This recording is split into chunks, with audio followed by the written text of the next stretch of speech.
इस साल का दूसरा और आखिरी सूर्य ग्रहण 21 सितंबर रविवार को लगने जा रहा है, जो कि आंशिक सूर्य ग्रहण होगा। ज्योतिष शास्त्र के अनुसार सूर्य ग्रहण हमेशा अमावस्या के दिन ही लगता है और इस बार ये ग्रहण सर्वपितृ अमावस्या को पड़ रहा है।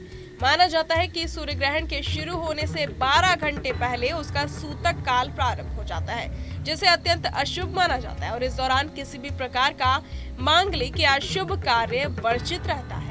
सूतक काल में मंदिरों के कपाट बंद कर दिए जाते हैं, भगवान की पूजा नहीं होती, भोजन पकाना, खाना, दान, स्नान, यात्रा, सोना और किसी भी तरह की शुभ गतिविधि वर्जित रहती है। गर्भवती महिलाओं को इस दौरान विशेष सावधानी बरतने की सलाह दी जाती है, क्योंकि ज्योतिष के अनुसार इसका प्रभाव गर्भस्थ शिशु पर नकारात्मक हो सकता है। इसलिए उन्हें घर से बाहर जाने से लेकर नुकीली वस्तुओं के उपयोग तक से बचने की हिदायत दी जाती है।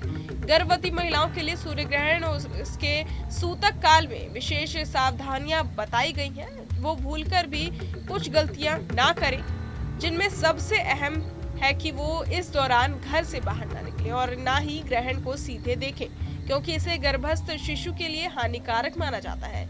उन्हें नुकीली वस्तुओं जैसे सुई, कैंची या चाकू का उपयोग नहीं करना चाहिए, क्योंकि मान्यता है कि इनसे शिशु पर दाग, धब्बों या शारीरिक दोष का असर पड़ सकता है। सूतक काल में सोना वर्जित है और भोजन पकाना या खाना भी अशुभ माना जाता है। यदि भोजन रखा हो तो उसमें तुलसी के पत्ते डालने चाहिए। इस समय मानसिक तनाव, गुस्सा या नकारात्मक विचारों से भी बचना चाहिए। इस बार सूर्य ग्रहण भारतीय समय के अनुसार रात 10:59 पर शुरू होगा।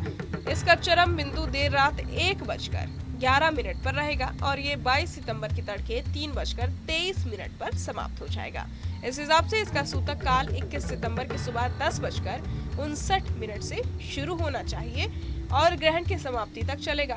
हालांकि चूंकि ये सूर्य ग्रहण भारत में दिखाई नहीं देगा, इसलिए यहाँ इसका सूतक काल मान्य नहीं होगा और देश में इसके नियम लागू नहीं होंगे। फिर भी परंपरागत मान्यताओं के अनुसार अगर कहीं सूतक काल माना जाए तो इस दौरान भक्ति, मंत्र जाप और ध्यान करना शुभ होता है। कहा जाता है कि अगर कोई गुरु मंत्र लिया है तो उसका जाप करना चाहिए और अगर नहीं तो अपने इष्ट देव के नाम का जाप करना कल्याणकारी रहता है। गर्भवती महिलाएं संतान गोपाल मंत्र या सुरक्षा मंत्र का जाप कर सकती हैं।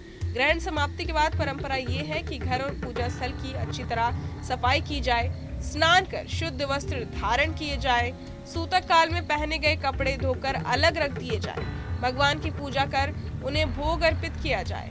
अगर भोजन पहले से रखा हो तो उसमें तुलसी के पत्ते डालने चाहिए, जिससे ग्रहण का दोष समाप्त हो जाता है। इस बार खास बात यह है कि सूर्य ग्रहण के समाप्त होने के साथ ही शारदीय नवरात्रि का शुभारंभ होगा, जिससे इसे और भी महत्वपूर्ण माना जा रहा है। संक्षेप में कहा जाए तो ये सूर्य ग्रहण भारत में दिखाई नहीं देगा और यहाँ सूतक काल मान्य नहीं होगा, लेकिन सूर्य ग्रहण और सूतक काल से जुड़ी मान्यताओं और परंपराओं का पालन कई लोग अपनी श्रद्धा और आस्था के अनुसार करते रहेंगे।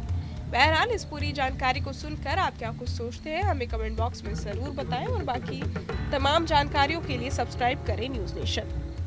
जहां भक्ति है हर शब्द में, कथाओं में छुपे हैं दिव्य रहस्य और ज्योतिष देता है जीवन को दिशा। धर्म से जुड़ी हर बातों को जानने के लिए हमारे चैनल स्तुति को सब्सक्राइब करें।